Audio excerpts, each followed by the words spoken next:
Assalamualaikum warahmatullahi wabarakatuh. Kami dari kelompok 3 mata kuliah Hukum Internasional ingin mempresentasikan atau menjelaskan mengenai negara Cina. Sebelum itu, kami akan memperkenalkan diri kami masing-masing dari anggota kelompok 3. Perkenalkan, nama saya Muhammad Sidqiril Haq, NPM C1A 220413. Saya Dede Siva Livasari, nomor NPM C1A230407. Saya Ainta Risa, nomor NPM yaitu C1A231013. Assalamualaikum warahmatullahi wabarakatuh. Perkenalkan, nama saya Yihayatun Maftuha dari Fakultas Hukum, NPM C1A231005. Ya, perkenalkan, nama saya Taufik Hidayat dengan nomor NPM C1A230401. Assalamualaikum warahmatullahi wabarakatuh. Perkenalkan, nama saya Intan Mesyabila dari Fakultas Hukum Universitas Subang dengan nomor NPM C1A231002. Assalamualaikum warahmatullahi wabarakatuh. Perkenalkan, nama saya Muhammad Abdul Murni, NPM C1A230408. Pembahasan yang pertama mengenai latar belakang negara Cina. Cina atau Tiongkok adalah negara terbesar di Asia Timur dengan sejarah lebih dari 5.000 tahun. Negara Cina itu memiliki luas sekitar 9,5 juta kilometer lebih dengan populasi terbesar di dunia.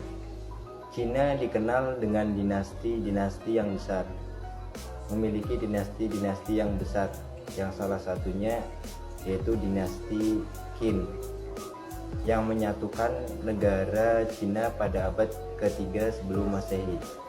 Setelah berabad-abad sebagai monarki, pada tahun 1978 Republik Cina didirikan oleh Partai Komunis Cina atau PKC di bawah kepemimpinan Mao Zedong.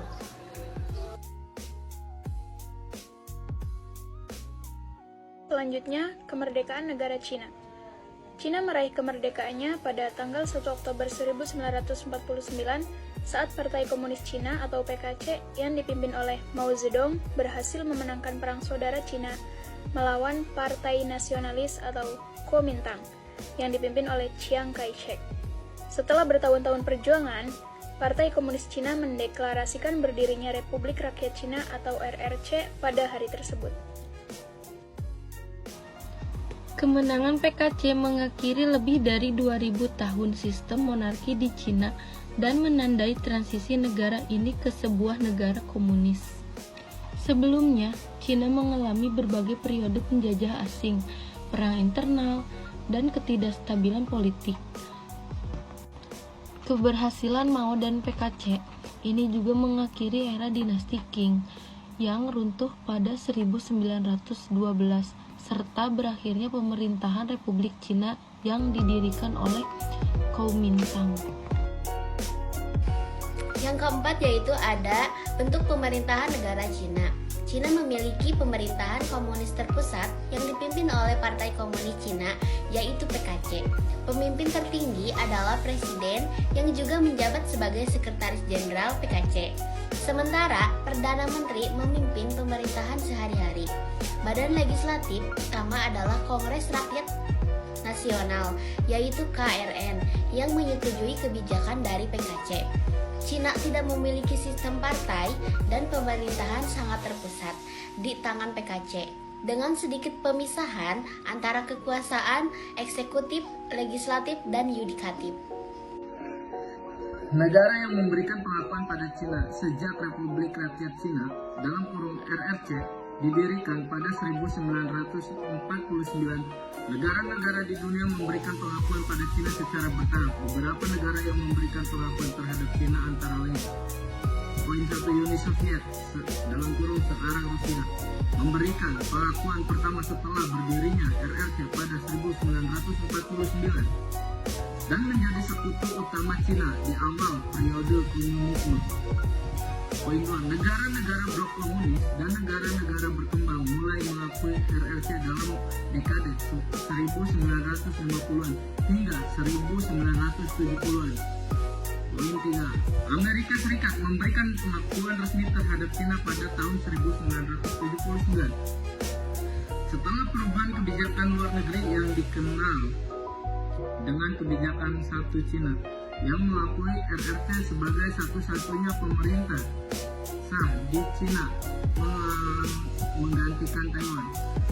Poin 4. Negara-negara anggota Perserikatan Bangsa-Bangsa PBB mengakui Cina setelah RRC mengambil kursi Cina di PBB pada 1971 menggantikan Taiwan. Terima kasih. Hak veto. Hak veto adalah hak yang dimiliki oleh negara-negara anggota tetap Dewan Keamanan Perserikatan Bangsa-Bangsa atau PBB untuk menolak atau membatalkan keputusan atau resolusi yang diajukan, meskipun mendapat dukungan mayoritas. Negara-negara yang memiliki hak veto ini adalah Cina, Amerika Serikat, Rusia, Inggris, dan Prancis. Hak veto ini memberikan kekuatan besar bagi 5 negara tersebut dalam menentukan kebijakan internasional. Cina memiliki hak veto sebagai anggota tetap Dewan Keamanan Perserikatan Bangsa-Bangsa (PBB). Sebagai salah satu dari 5 anggota tetap bersama dengan Amerika Serikat, Rusia, Inggris, dan Prancis, Cina memiliki kewenangan untuk memveto keputusan apapun yang diambil oleh Dewan. Cina memiliki hak veto sebagai anggota tetap Dewan Keamanan Perserikatan Bangsa-Bangsa (PBB). Sebagai salah satu dari 5 anggota tetap bersama dengan Amerika Serikat, Rusia, Inggris, dan Prancis, Cina memiliki kewenangan untuk memveto keputusan apapun yang diambil oleh Dewan Keamanan PBB. Ini berarti bahwa jika Cina tidak setuju dengan suatu resolusi atau tindakan, mereka dapat memblokirnya meskipun didukung oleh mayoritas anggota Dewan Keamanan lainnya. Mungkin hanya segitu saja dari kelompok kami. Bila ada kekurangan mungkin dari kita semuanya, bila ada lebihnya mungkin dari Allah Subhanahu wa taala. Wabillahi taufiq wal hidayah. Wassalamualaikum warahmatullahi wabarakatuh.